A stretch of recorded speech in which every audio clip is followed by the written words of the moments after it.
Regardless of how much I've got going on and must get things done, I'm gonna take a little bit of time today and I wanna show you how to create a pulley system using a rope so you can pull on things really hard.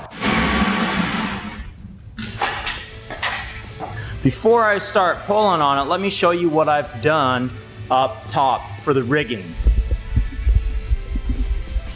So I have my T-nut, random part of the wall, and then I have an 8mm static line, tripled up,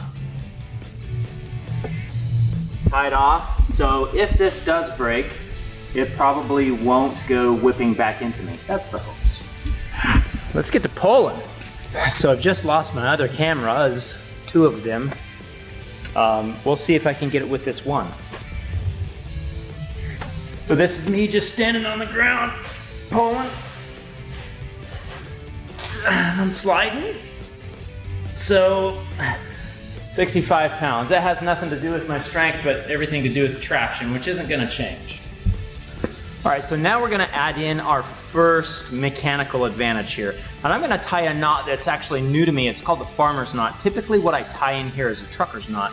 Trucker's knot is super easy. You just do almost like a handover on a bite, and then you need to make sure that you pull your loop in the direction. So that's typically the knot that I tie.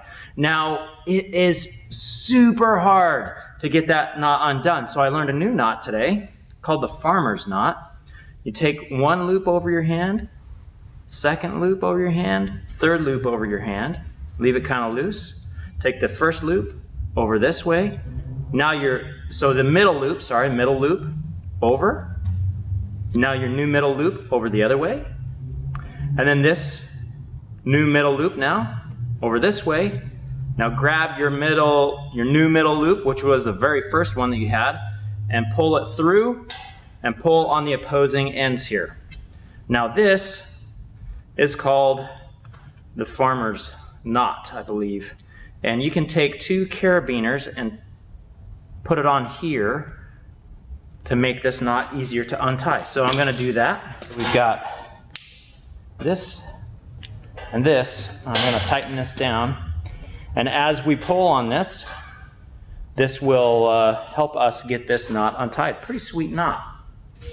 We're gonna attach it here. And then we're gonna take the end that we were pulling on and we're gonna attach it here. So there's our first advantage. Let's go ahead and give this a tug, see what we come up with.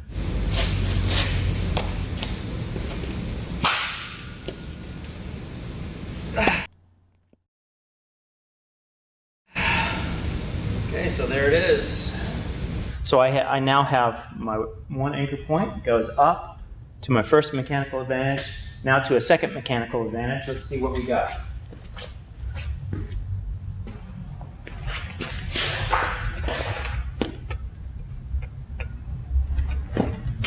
I'm gonna back up so I can kind of see where I'm pulling at too.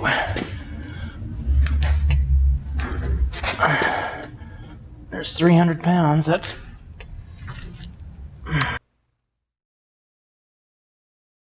pretty decent. Keep on adding these points. Let's see what we can go to now.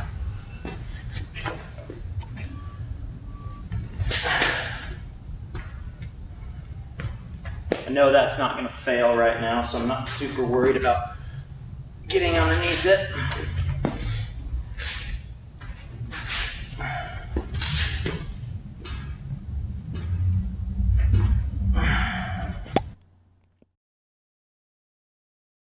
And if these were pulleys, this would actually be working much better because there is friction that's being created on each of these, which is making it a little bit harder to pull.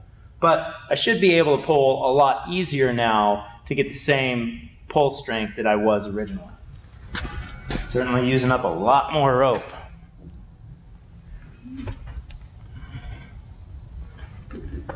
Like hardly pulling on it right now.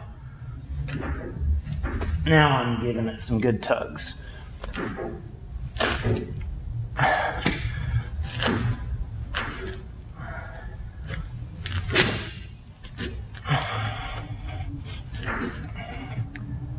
Might be able to go over it. Reach over it. There we go. Okay, so for about the same strength that I was pulling earlier in the beginning, so 65 pounds, I'm now pulling 720 pounds. So if you ever need to pull on something hard, there's an easy way to do it. I don't know if it's the absolute best way, but if all you got is a rope and some carabiners, I think that that's a pretty good way to do it. I hope that you enjoyed this video. If you have, give it a thumbs up, share it with a friend that may need this information, and I will see you next time right here on Climber Dad. Now I need to pack all this rope back into my bag and get to work.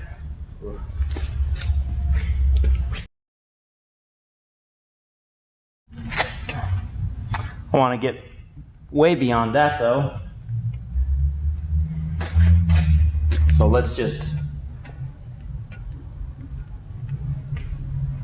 put this in here and run rope. Now this is, I'm going to create a bunch of friction because I'm sharing the same carabiners, but let's see what happens.